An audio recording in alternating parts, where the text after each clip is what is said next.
여러분 안녕하세요. 마술처럼 세금을 줄여주는 마세TV입니다. 오늘은 여러분들이 가장 궁금해 하시는 내용 중 하나인 주택을 취득할 때 과연 공동명의로 취득하는 게 좋냐, 단독명의로 취득하는 것이 좋냐. 이건 주택을 취득할 때 세금, 보유할 때 세금, 그리고 양도할 때 마지막에 상속으로까지 이어질 때 세금까지 고려를 하는 것이 좋습니다. 자, 각각의 상황에 따라 세금이 어떻게 달라지는지, 누구 명의로 하는 게 좋은지 같이 한번 살펴보도록 하겠습니다. 주택을 취득하게 되면 납부하는 세금이 바로 취득세죠. 이 취득세는 물건별로 과세를 하기 때문에 단독명의와 공동명의 차이가 발생하지 않습니다. 이 취득세 과세 표준은 취득 당시 가액으로 하지만 이 신고 가액이 없거나 시가 표준액보다 적을 경우에는 시가 표준액을 기준으로 취득세율을 부과합니다. 그리고 이 취득세는 최근에 이제 주택수에 따라 그리고 조정 대상 여부에 따라서 최소 1에서 12%의 비례세율을 적용하게 되었다. 여러분 잘 알고 계시죠? 자, 이렇게 취득한 부동산을 보유하게 되면 내는 세금이 바로 재산세입니다. 재산세 또한 물건별로 과세를 하기 때문에 단독명의이냐 공동명의이냐에 따른 차이는 없습니다. 다만 주택을 보유할 때 고가주택을 갖고 있다라면 우리 종합부동산세라는 걸 냅니다. 이 종부세는 일명 부자세라고도 하는데요. 재산세와는 다르게 인별로 과세를 합니다. 자, 이 종부세 같은 경우는 단독명의의 경우에는 기본공제 11억까지를 해줍니다. 1세대가 하나의 주택을 갖고 있고 단독명의라면 11억까지 공제를 해줍니다. 공시가격을 기준으로 부과하기 때문에 공시가격이 공동주택 가격이 11억을 넘지 않으면 종부세는 나오지 않습니다. 자, 여기에 추가세액 감면을 통해서 최대 80%까지 공제가 될 수 있다. 요건 뒤에서 다시 한번 설명을 드릴 거고요. 공동명의라면 인별과세이기 때문에 각각 6억씩 공제를 받을 수 있습니다. 그래서 총 12억까지 공제를 받을 수 있죠. 이 단독명의일 때 추가세액 감면을 제외한다라면 무조건 공동명의가 유리하겠죠. 하지만 자, 단독명의일 경우에 추가세액 공제를 어떻게 적용해 주냐, 이 부분은 이제 연령에 따라 그리고 보유기간에 따라 추가적으로 공제를 해주는데, 과세 기준일 현재 만 60세 이상인 1세대 1주택자라면 60세 이상 65세 미만이라면 20%, 65세 이상 70세 미만이면 30%, 만 70세 이상이라면 40%까지 추가세 공제를 해주고요. 이 보유기간이 5년 이상이면서 10년 미만이면 20, 10년 이상이면 40, 그리고 15년 이상이면 50%. 그러면 최대한 적용받을 수 있는 거는 90%겠죠. 하지만 두 개를 중복 적용해 주는 건 가능하지만 최대 80%까지만 공제가 가능하다. 그럼에도 불구하고 이 80%까지 공제받을 수 있다면 상당히 종부세가 줄어드는 양상을 띠게 됩니다. 자, 여기에 작년에 또 부부 공동명의 특례 제도라는 게 도입이 되었죠. 주택 보유수는 한 개임에도 불구하고 단독명의냐 공동명의냐에 따라 종부세가 달라지는 부분에 대한 문제점이 계속적으로 부각이 되었어요. 그래서 2021년 작년부터는 1주택자에 한해서 부부가 공동으로 갖고 있다라면 단독명의자처럼 신청이 가능합니다. 즉 나한테 유리한 걸 선택할 수 있다라는 거죠.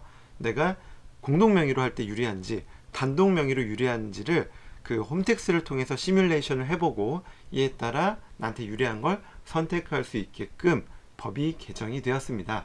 자, 이때 납세 의무자는 공동명의라면 부부 중 지분율이 큰 자, 지분율이 같을 경우에는 선택을 할 수가 있게 되어 있는데요. 5대5 공동명의라면 나이가 좀 더 많은 사람으로 지정을 해야 추가세 공제를 좀 더 많이 받을 수 있겠죠. 여기서 한 가지 주의할 점은 이 공동명의는 부부간 공동명의일 경우에만 특례제도가 도입된 거지, 부모 자식 간의 공동명의일 경우에는 이 특례제도를 적용할 수 없습니다. 자, 이런 특례제도를 통해서 볼 때 우리가 공시가격 약 13억 정도이면서 추가세 공제를 70% 이상 받을 수 있다거나, 또는 공시가격이 14억 이상이면서 추가세 공제를 50% 이상 받을 수 있다라면 단독 명의로 하는 것이 적어도 종부세 측면에서는 공동 명의로 할 때보다는 유리할 수 있다라는 결론에 도달할 수 있습니다. 자, 사례를 통해서 한번 접근해 보도록 하겠습니다. 자, 사례는요. 공시가격 15억의 주택인데 추가세액 공제를 80%까지 적용할 수 있냐 없냐에 따라서 과연 단독명의가 유리하냐 공동명의가 유리하냐를 한번 계산을 해봤습니다. 자, 공동명의 5대5 공동명의라고 했다라면 어떻게 되죠? 이제 그 특례 적용 신청을 안 하고 그냥 인별로 과세를 한다라고 하면 각각 6억씩 공제받은 금액에 대해서 작년 기준이에요. 작년 기준으로 한번 해본 거예요. 공정시장가액 비율 95%를 적용하고 여기에 일반 종부세율을 적용했을 때 납부해야 될 세금은 각각 약 50만 원씩 해서 총 부부 합산해서 100만 원 정도 납부를 해야 됩니다. 그런데 공시가격 15억이면서 추가세액 공제를 적용받을 수 있으면 어떻게 되죠? 이때는 나이, 고령자에 따른 세액 공제와 장기 보유에 따른 세액 공제까지 해서 80% 공제가 된다라면 36만 6천 원 정도만 납부하면 됩니다. 아까 100만 원보다 훨씬 줄었죠. 그렇기 때문에 추가세액 공제가 가능하다라면 단독명의로 하는 것이 계산해서 신청하는 것이 훨씬 유리합니다. 특례 신청을 해야 된다라는 얘기인 거죠. 반면에 똑같은 15억이지만 추가세액 공제가 안 된다라면 어떻게 되죠? 15억에서 11억 공제를 적용받고 추가적으로 공제받을 수 있는 게 없다라면 납부해야 될 세금은 180만 원 정도가 됩니다. 아까 각각 공동명의일 때 100만 원 조금 넘었던 거에 비해서 훨씬 많죠. 따라서 똑같은 공시가격 15억이지만 추가세액 공제가 있냐 없냐에 따라서 단독명의 특례를 신청하는 게 유리할 수도 있고 공동명의 그대로 5대5로 가는 게 유리할 수도 있다라는 걸 여러분들이 이 사례를 통해서 이해를 하시면 도움이 될 것 같습니다. 자, 이렇게 보유하던 주택을 팔 때, 이제 주택을 양도할 때는 양도소득세를 내죠. 이 양도소득세 또한 종부세와 마찬가지로 인별과세입니다. 양도세 측면에서 놓고 본다라면 무조건 공동명의가 유리합니다. 왜? 이 양도 차익을 분산합니다. 각각 분산함으로써 절세가 가능한 거죠. 이 양도소득세라는 거는 최저 6에서 45%의 초과 누진세율 구조를 띠고 있습니다. 따라서 시세 차익이 크면 클수록 더 높은 세율을 적용받을 수 있겠죠. 자, 예를 한번 들어볼까요? 자, 양도 차익은 10억일 때 단독명의냐 공동명의냐에 따른 숫자로 차액을 한번 계산을 해볼 거고요. 이때는 비과세와 장특공 고려하지 않을 겁니다. 자, 단독명의이면 10억의 기본공제 250을 차감하고 이렇게 나온 과표에 과세표준에 42% 세율을 적용합니다. 10억 이하니까. 그러면 납부해야 될 세금이 약 4억 2,200만 원 정도가 되는데 이 10억이 공동명의면 각각 5억씩 쪼개지겠죠. 그러면 기본공제가 한 번이 아니라 두 번 적용을 받아요. 작지만 250만 원을 두 번 빼주고 과표가 5억 이하로 떨어집니다. 그러면 42%가 아니라 40% 세율을 적용받을 뿐만 아니라 우리 양도소득세는 무조건 40%를 곱하는 이 비례세율이 아니고 어떻게 되어 있죠? 초과 누진 세율입니다.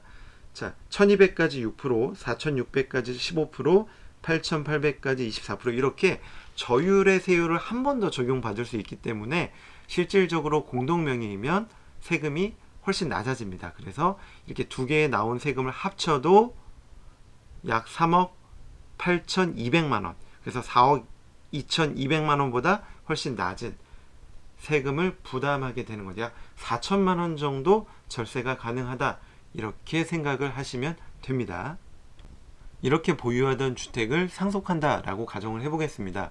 물론 이 상속세는 피상속인, 즉 돌아가신 분이 사망 당시 보유하고 있던 모든 재산을 합산해서 이 상속세율을 적용을 합니다만 지금은 이 1주택만 있다라고 가정을 해보겠습니다. 그리고 인적공제나 일괄공제 이런 거 다 고려하지 않을 거예요. 그러면 상속세도 인별과세입니다. 그리고 부부가 공동으로 같이 죽지는 않아요. 한날 일반적인 경우에는.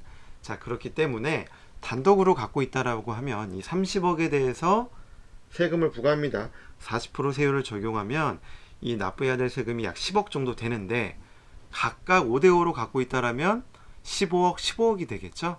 이 15억에 대해서 각각의 세율을 적용했을 때 이 둘로 쪼개지기 때문에 세율은 더 낮아질 수밖에 없습니다. 왜냐하면 상속세 또한 양도세와 마찬가지로 초과 누진 세율 구조를 띱니다. 1억까지 10%, 5억까지 20%, 10억까지 30%, 10억 초과하는 부분에 대해 40%. 그러니까 10%, 20% 구간을 공동명의면 한 번 더 적용을 받는 거죠. 그래서 아까 단독일 때 10억 정도 상속세가 나왔다라면 공동 명의일 경우에는 상속세만 놓고 보면 8억 5천만 원 정도 나오게 됩니다. 그래서 약 1억 5천만 원 정도 세이브가 된다라고 우리는 이해할 수 있습니다. 자, 그러면 지금이라도 공동 명의로 바꿔야 하나요? 라는 질문도 상당히 많이 받습니다. 이거는 정답이 없어요. 바꾸는 게 유리할 수도 있고 아닐 수도 있습니다. 왜냐하면 각각 보유하고 있는 자산 현황이 모두 다르기 때문이죠. 배우자한테는 6억까지는 증여세 없이 재산을 넘길 수 있기 때문에 내가 뭐 시세 12억짜리 주택을 갖고 있다라면 반반으로 했을 때 증여세 이슈는 전혀 없어요. 다만 증여취득세가 최소 4에서 다주택자의 경우에는 12%, 13.4%까지 나올 수 있기 때문에 이 부분을 고려했을 때 과연 종부세 세이브 되는 것과 이 양도세로 인한 절세 그리고 상속세로 인한 절세까지 다 같이 종합적으로 고려를 해야만 내가 지금이라도 공동명의로 하는 게 유리한지 아닌지 판단할 수 있습니다. 케이스마다 다르기 때문에 이러한 문제에 봉착했다라면 주변에 있는 세무 전문가분을 통해서 꼭 상담을 받아보시고 의사결정을 하시면 여러분들의 재산을 절세하는 데 도움이 될 수 있다라고 생각이 됩니다. 지금까지 이 주택을 취득할 때, 보유할 때, 양도할 때, 그리고 상속했을 때 부분까지 한번 하나하나 살펴봤습니다. 도움이 되셨나요? 도움이 되셨다면 구독, 좋아요 부탁드릴게요. 지금까지 마술처럼 세금을 줄여주는 마세TV였습니다. 감사합니다.